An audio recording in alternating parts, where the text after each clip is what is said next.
Well, actually, I was going to be a printer when I was a little kid because my dad was a printer and a newspaper editor. And I thought that he worked too hard, worked too many hours. Little did I realize that I was going to be working a lot more hours than that.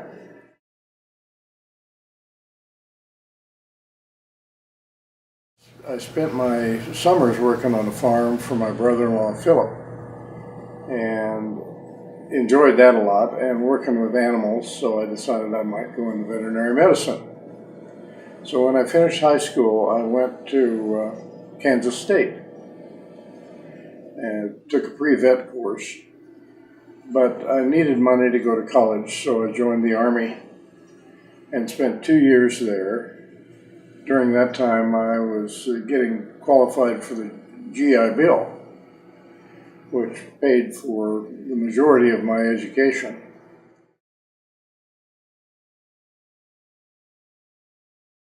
I decided during those 2 years in the Army that I, didn't care for dogs, and the only good horse was a dead horse, so I decided that I would go into medicine and be a surgeon.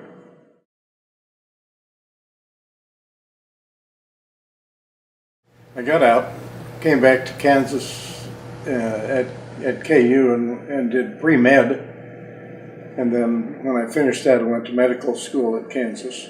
I enjoyed that a lot, but I was just waiting to get into surgery, so I took my surgical internship after medical school, and then a 4-year surgical residency, then 2 years of pediatric surgery residency.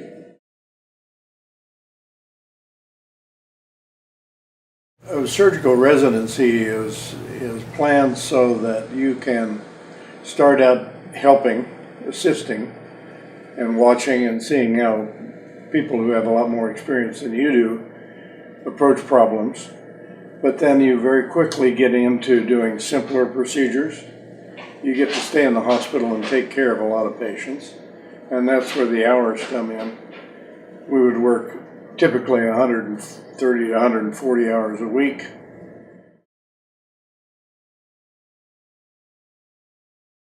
We went to London for a year where I did open heart surgery at the Hospital for Sick Children, Great Ormond Street, for that year, and then came back to Galveston, where the only place I could get a job doing whatever I wanted to do.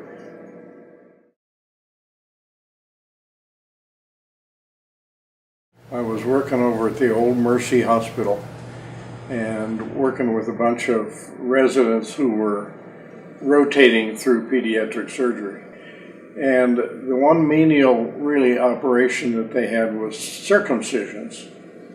These were not on newborns. These were on older kids who hadn't been circumcised for one reason or another as newborns.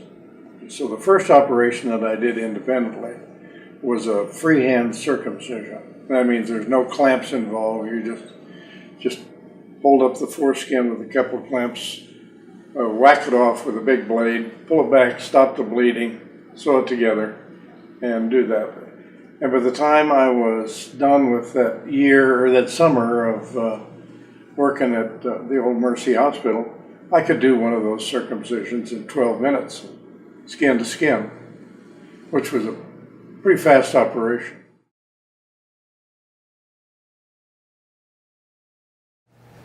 The last operation I ever did was a freehand circumcision on Halloween of 1999.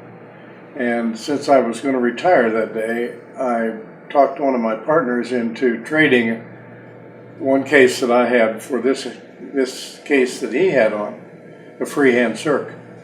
I went down and talked to the parents and told them what the deal was and that I was retiring, and would they mind if I did their child's circumcision. And I did that one in 8 minutes.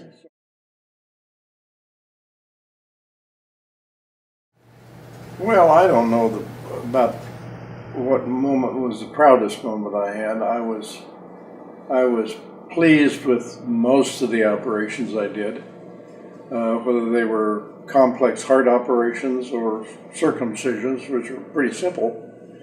But I think just doing a good job was the thing that I was most pleased with, and I had a reputation for being a good surgeon, and that was very satisfying to me.